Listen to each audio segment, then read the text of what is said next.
Welcome to the Tech Egg. Don't get scrambled. Enjoy the video. You start by making sure the app and account are ready. Sign in, verify your email and age. This unlocks full settings.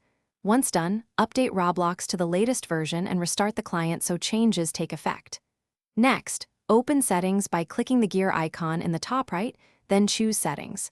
You do this now because the client must be current before changing options, otherwise the defaults won't stick. Make sure you're on the correct account before proceeding. You should now focus on privacy and control layers. Open Privacy, set who can contact me and who can join me to the desired level so you control interactions. Once done, move to Chat Settings and choose the filter intensity. This affects moderation and profanity removal. Make sure to enable or configure a security PIN to lock settings.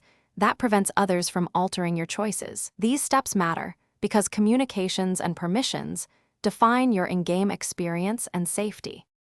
Finish by setting visuals and confirming defaults. In graphics, pick Auto for adaptive performance or manual and choose a quality level that balances frame rate and visuals. Once satisfied, save changes and test in a short session.